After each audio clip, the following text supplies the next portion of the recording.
ముస్తాబైంది. Visakha RK beach నుంచి భీమిలి వరకు సుమారు 30 కిలోమీటర్ల పొడవున యోగాసనాలు వేయడానికి ఏర్పాట్లు పూర్తయ్యాయి. ఇక యోగాంధ్ర కార్యక్రమానికి సంబంధించి పూర్తి సమాచారం భీమిలి నుంచి మా ప్రతినిధి రమేష్ అందిస్తారు. రమేష్,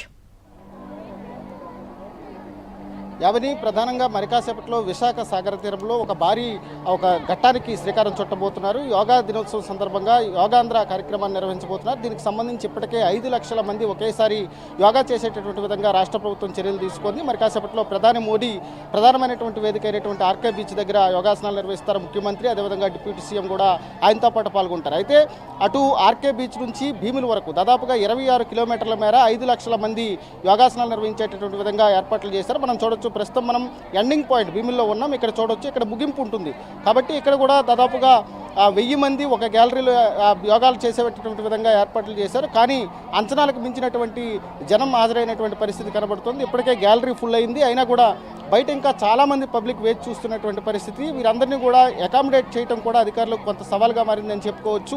ఉదయం 5 గంటల ప్రాంతానికే ఇటు భీములు కానీ లేకపోతే ఆర్కే బీచ్ నుంచి భీముల వరకు ఉండేటటువంటి సముద్ర తీరం మొత్తం కూడా లక్షలాది మంది యోగా చేసేటటువంటి వారితో నిండిపోయింది. అటు శ్రీకాకుళం, విజయనగరం, విశాఖపట్నంతో పాటు ఉభయ గోదావరి జిల్లాల నుంచి కూడా పెద్ద ఎత్తున ఈ యోగాంధ్ర కార్యక్రమానికి హాజరవుతున్నటువంటి పరిస్థితి కనబడుతుంది. మొత్తం 5 పాయింట్లలో దాదాపుగా ఒక్కొక్క దగ్గర చూడొచ్చు మనం 1000 మంది కోసం ఏర్పాటు. ఇది చాలామంది బయట వేచి చూస్తున్నటువంటి పరిస్థితి. వాతావరణం కూడా చాలా ఆహ్లాదకరంగా ఉంది. సముద్ర తీరంలో ఏర్పాటు చేసినటువంటి యోగాంధ్ర కార్యక్రమానికి విశేషమైనటువంటి స్పందన లభించిందని చెప్పుకోవచ్చు. మరి కాసేపట్లో యోగాంధ్ర కార్యక్రమం ప్రారంభమవుతుంది. ఆసనాలు చేయడానికి వయసుతో సంబంధం లేకుండా చాలామంది వచ్చి ఇక్కడ పార్టిసిపేట్ చేస్తున్నటువంటి పరిస్థితి కనబడుతుంది. ప్రతి ఒక్కరు కూడా రిజిస్ట్రేషన్ చేసుకున్నటువంటి ప్రతి ఒక్కరికి కూడా వారికి ఒక మ్యాటు, దాంతోపాటు ఒక టీషర్ట్ను అందించారు. వారికి కేటాయించినటువంటి సీట్లలో వారు ఆసనాలు చేసేటటువంటి విధంగా ఏర్పాట్లు చేశారు. ఇక్కడ పార్టిసిపేట్ చేస్తున్నటువంటి కొంతమంది మహిళలు ఉన్నారు, మాట్లాడించే ప్రయత్నం చేద్దాం. ఆమె ఎక్కడి నుంచి వచ్చారు? ఈ యోగాంధ్ర కార్యక్రమంలో మీరు పార్టిసిపేట్ చేస్తున్నారు, ఎలా అనిపిస్తుంది? ఎగ్జైటింగ్గా ఉంది. బ్యాంక్ కాలనీ నుండి వస్తున్నాం. డైలీ చేస్తుంటారు మీరు యోగా? ఈరోజు వచ్చారు? డైలీ అంటే అప్పుడప్పుడు చేస్తూ ఉంటాం, అంటే వాకింగ్, అంతకన్నా ఇంకేం కాదు.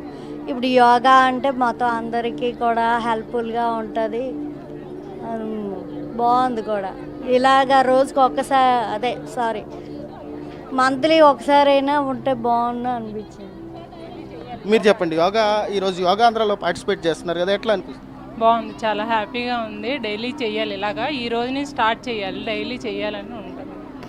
డైలీ ఇంట్రెస్టెడ్గా పార్టిసిపేట్ చేయాలని అనిపిస్తుంది.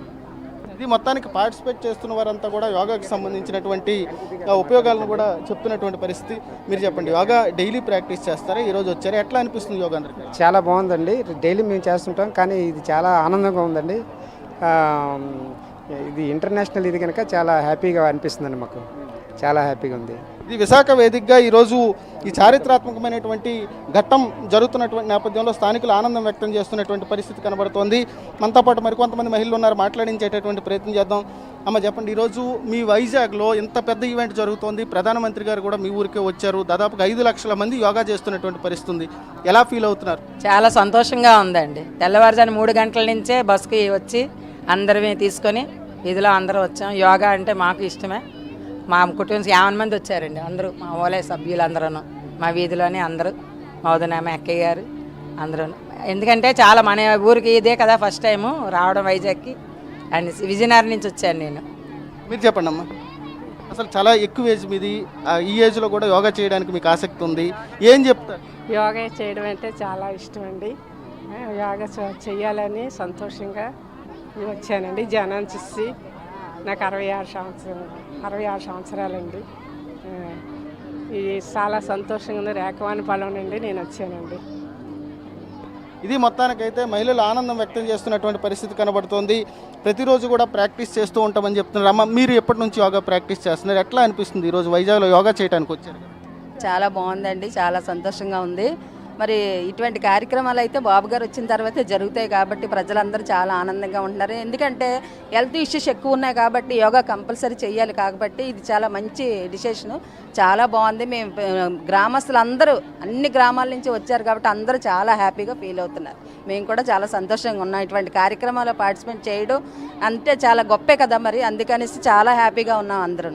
రైట్, ఇది మొత్తానికైతే ఏదైతే విశాఖ వేదికగా ఈరోజు జరుగుతున్నటువంటి యోగాంధ్ర కార్యక్రమం మరో రికార్డ్ బ్రేక్ చేయబోతోంది మరి కాసేపట్లో. ఎందుకంటే దాదాపుగా ఎప్పుడూ కూడా ఇంత పెద్ద సమూహంగా యోగా ఆసనాలు నిర్వహించేటటువంటి పరిస్థితి లేదు. ప్రపంచంలోనే మొదటిసారి ఒక వినూత్నమైనటువంటి కార్యక్రమానికి ముఖ్యమంత్రి చంద్రబాబు శ్రీకారం చుట్టారు. దీనిలో మోదీ భాగస్వామ్యం అవుతున్నటువంటి పరిస్థితి కనబడుతోంది. అయితే ప్రధానంగా చూసుకుంటే యోగాంధ్రకు సంబంధించి దాదాపుగా 5 లక్షల మంది పార్టిసిపేట్ చేసేటటువంటి విధంగా ఏర్పాట్లు చేయడం జరిగింది. ఇప్పటికే లక్షలాది మంది విశాఖపట్నం ఆర్కే బీచ్ నుంచి ఇటు భీముల వరకు కూడా ఇప్పటికే సాగర్ తీరానికి చేరుకున్నారు. వీరంతా కూడా ఇంకా వారికి పూర్తి స్థాయిలో మ్యాట్స్ కానీ లేకపోతే టీషర్ట్స్ కానీ అందించలేనటువంటి పరిస్థితి. ఎందుకంటే ఎక్స్పెక్టేషన్స్కి మించి పబ్లిక్ ఇక్కడ అటెండ్ అవుతున్నటువంటి పరిస్థితి కనబడుతోంది. రిజిస్ట్రేషన్ లేక చాలామంది ఇంకా బయట ఉండిపోయినటువంటి పరిస్థితి కనబడుతోంది.